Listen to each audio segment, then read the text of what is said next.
glória, Senhor, a oferta pelo céu que ofertou, meu Pai da glória, Senhor, aquele que visitou a tua casa, meu Pai da glória, Senhor, e aquele que não teve condições, meu Pai amado, Pai da glória, Senhor, o Senhor Jesus querido, vinha abrir as portas de escape, meu Pai da glória, Senhor. Nós estamos, meu Deus amado, numa semana, meu Pai amado, de promessa, meu Pai da glória, Senhor. A promessa, Senhor, para aquele que crê, meu Pai da glória, Senhor. Nós já cremos na promessa, meu Pai da glória, Senhor. Meu Deus amado, Pai da glória também, Senhor. O Senhor falou conosco, meu Pai eterno da glória, Senhor, através de uma oportunidade, Senhor, do louvor, Senhor. E agora, meu Pai amado, Pai da glória, Senhor, o Senhor, Pai amado, vai falar conosco através da tua palavra, Senhor, usando a tua serva, Senhor, funcionar a vida, meu Pai da glória, Senhor. Meu Deus amado, Pai da glória, Senhor, eu creio, Senhor, já foi, faz tempo, meu Pai da glória, Senhor, a palavra no coração dela, meu Pai da glória, Senhor, fala conosco, meu Pai eterno, não o que nós queremos ouvir, Senhor, mas o que o Senhor, meu Pai amado, Pai da glória, Senhor, vem falar conosco, Senhor, e vencer, Pai da glória, salvação, Senhor, libertação, Senhor, ó meu Pai amado, Pai da glória, Senhor, e o Senhor Jesus continua conosco, em nome do Senhor Jesus. Maravilha.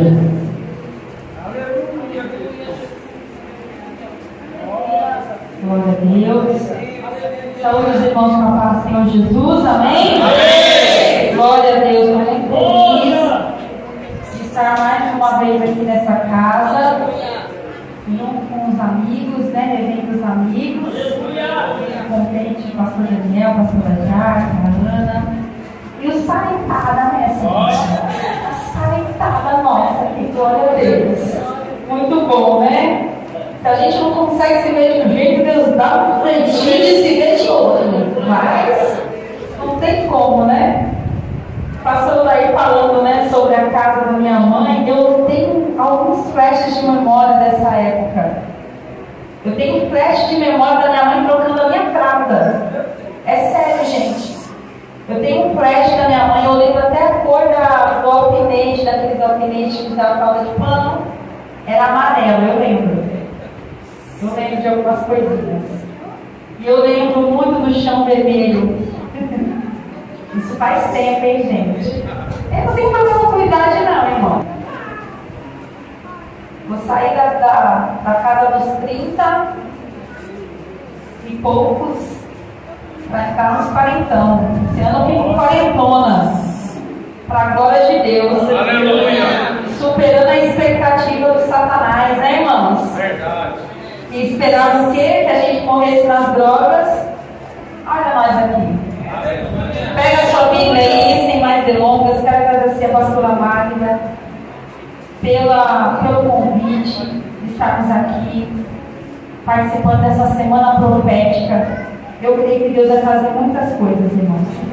Só que o final é muito importante para relatar hoje para vocês. Para você viver a promessa, você tem que tirar o foco da promessa. Sabia disso? Para você viver a promessa, você não pode ficar com o foco na promessa. Você vai entender o porquê. Amém? Abra sua Bíblia no livro de Josué, capítulo 14, versículo 9, que é o texto base para essa campanha, que tem por tema Tomando Posse da Promessa. Aleluia. Versículo 9 diz assim, a minha tradução é a linguagem de hoje, então está um pouco diferente, mas o conteúdo é o mesmo, amém? Naquele dia, Moisés me fez a seguinte promessa: Caleb, você obedeceu fielmente ao Senhor meu Deus. Por isso, fique certo de que você e os seus filhos serão donos para sempre de toda a terra que pisarem. Caleb continuou: agora veja, faz 45 anos que o Senhor Deus disse essas coisas a Moisés. Isso foi no tempo em que o povo de Israel atravessava o deserto, e o Senhor me tem conservado com vida até hoje. Repita após mim assim: e o Senhor me tem conservado com vida até hoje. Preste atenção, olha para mim e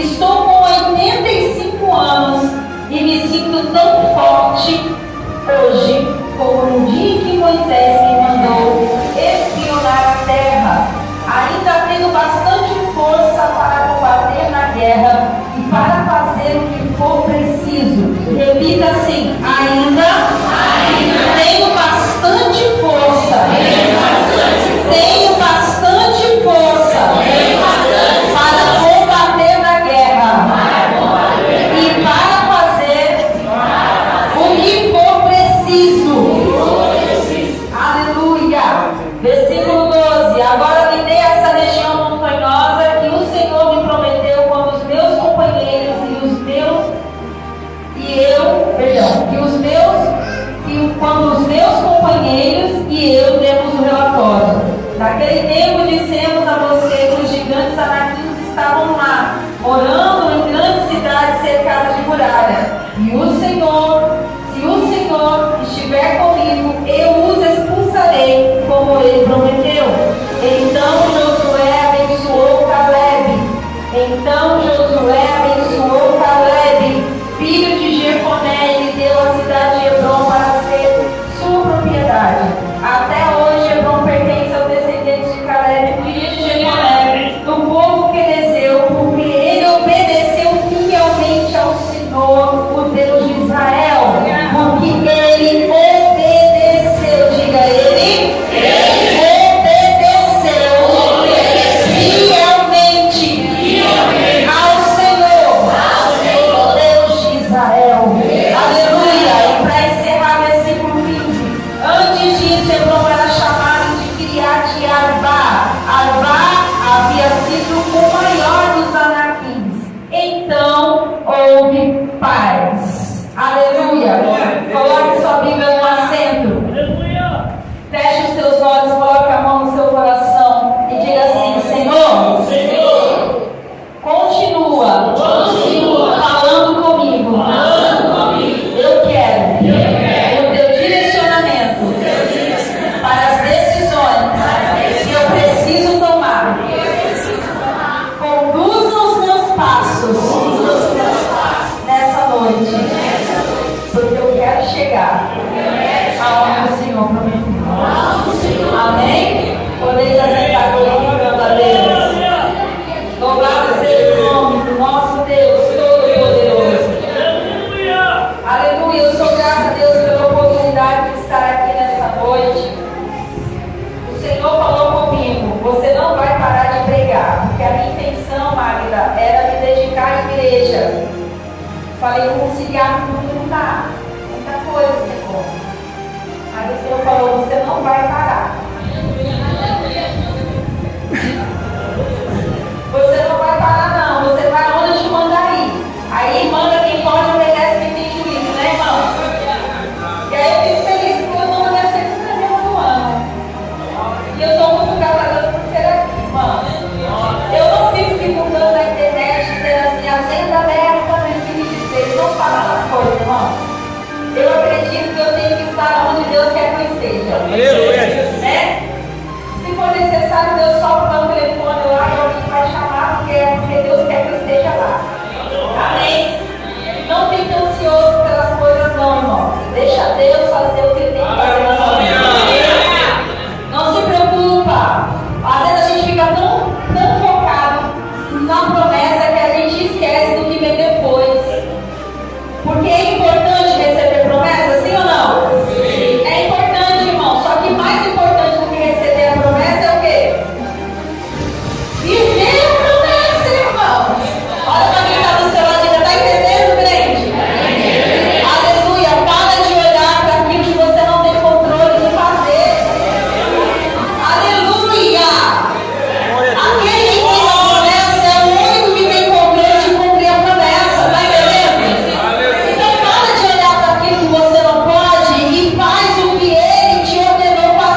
de que se dará ou se fará alguma coisa, ou um compromisso oral ou por escrito.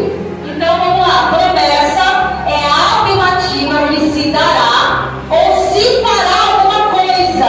É um compromisso oral, né, ou por escrito.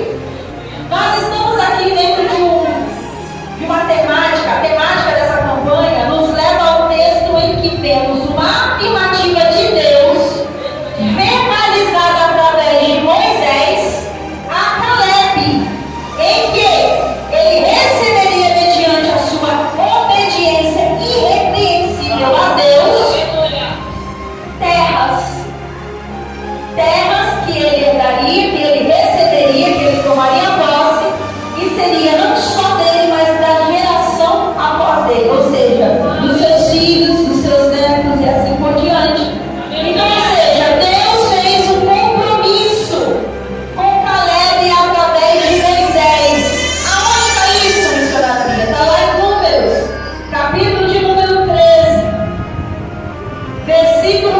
capítulo de número 14, vamos ler o 14, versículo de número 30, diz assim: eu jurei que os faria morar lá, mas nenhum de vocês entrarão naquela terra, a não ser Caleb, filho de Jefoné, e Josué, filho de Nun. Aqui foi uma das vezes que Deus bateu uma tela e falou: quem vai herdar vai ser Caleb.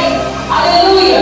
Nós temos essa referência também em Números, capítulo 3, versículo 25 a 31, 14, versículos 1 ao 4, ainda no capítulo 14, versículo 6 ao 9, versículo 24, versículo 30. Irmãos, é palavra, nós temos que falar a palavra. Amém? Glória a Deus. Então vamos lá, vamos entender aqui uma coisa. Então, se a promessa é um compromisso afirmativo de que se fará ou se dará alguma coisa, eu preciso entender quem é que me fez a promessa. Amém?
eu já sou uma pessoa que tem um discernimento da voz de Deus, daquilo que Deus fala. Eu sou uma pessoa que não negligencia aquilo que Deus fala. Eu também sou um servo de Deus que toma posse de tudo que Deus fala. Mas aí Deus falou comigo, eu vou pôr a prova. Porque Deus quer te fazer pensar hoje aqui, irmãos. Porque a gente pensa que tomar posse daquilo que foi prometido é coisa simples de fazer. É igual tomar posse de algo que você comprou. Mas não é, irmãos, assim. Eu comprei um celular, agora eu vou lá tomar posse nas Casas Bahia. Comprei em 59 vezes de não sei quantos reais.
viver a promessa, então você tem que estar vivo primeiro, né?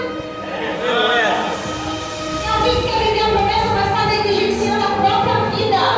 Como é que não vai negligenciar aquilo que Deus está falando? Mas vamos avançar. Aleluia.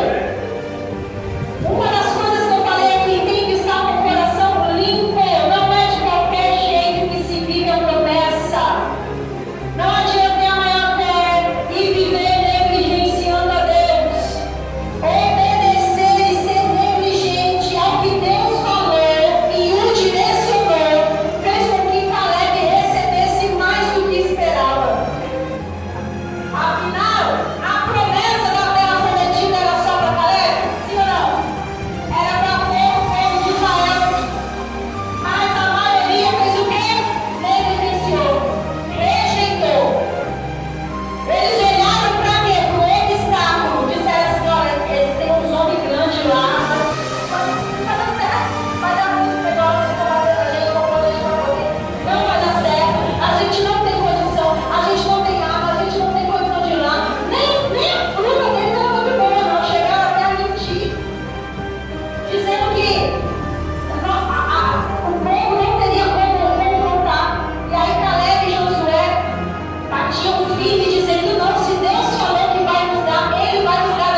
O que não vão faltar na sua história são os desmotivadores.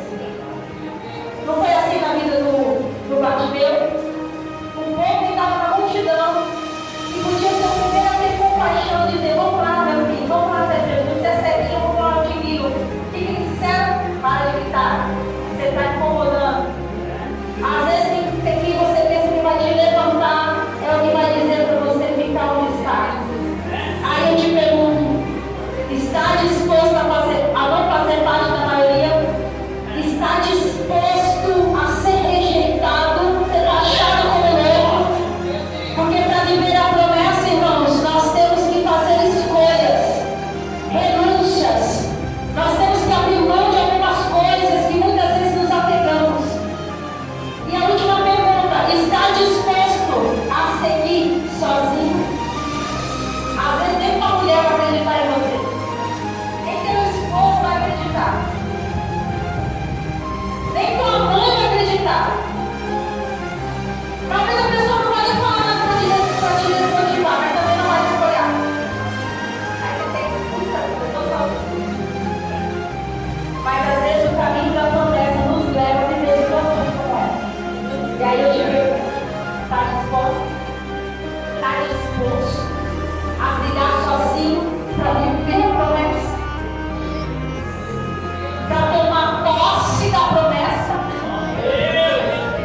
Para tomar posse da promessa, você está disposta a ir contra toda a lógica que te rodeia? A lógica diz: vai morrer, mas Deus diz: eu vou dar vida. Está disposta a acreditar mesmo com o diagnóstico? Está disposta? Está disposto a conta do vermelho, os boletos só acumulam, as portas estão fechadas, mas Deus está dizendo: eu sou a provisão do teu lar. Está disposto a continuar obedecendo? Aleluia! Quando desapegado que os outros acham, pensam e apoiam, aí você será capaz de lidar com a promessa cumprida. Deus vai te fazer passar por todos os processos necessários para que você viva a promessa com qualidade. Para que você, aleluia, possa receber plenitude e não só permissão. Aleluia.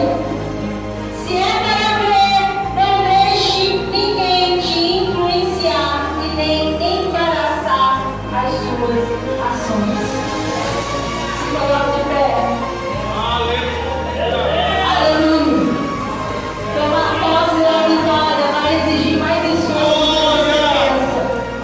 Tomar posse da vitória é continuar trabalhando, continuar batalhando, continuar enfrentando o gigante, continuar se colocando à disposição da obra, continuar abrindo mão das vontades, dos desejos, continuar tendo uma vida de santidade, continuar perdoando quem te persegue, continuar abraçando, continuar, aleluia, disponível para Deus.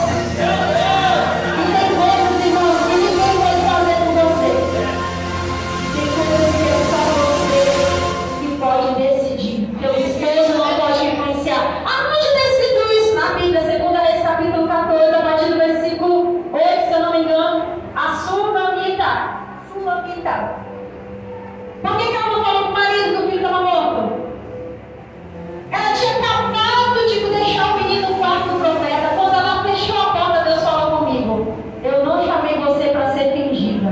Deus falou comigo. Porque eu estava preocupado, pastor Daniel, porque eu não consigo disfarçar quando eu não estou bem. E quando eu passei o pior parte da enfermidade, das cirurgias que eu fiz, eu não conseguia disfarçar a dor. Então a cara, o semblante cai, né? E as pessoas se incomodavam com isso. Diziam para mim: por que você não clara? Você não entende a mistura? Dá vontade de dar uma mistura santa assim. Até parece que você quer ficar mal, né, gente? Até parece que você quer ficar doente. E aí Deus falou comigo: para de se reprimir. Eu não te chamei para ser fingida. Eu te chamei para ser verdadeira. Deus não manda ninguém alugar um sorriso na cara aqui, irmãos, para fingir que está bem. Deus não te chamou para fingir que está bem. Estamos vivendo um tempo em que parecer estar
pedindo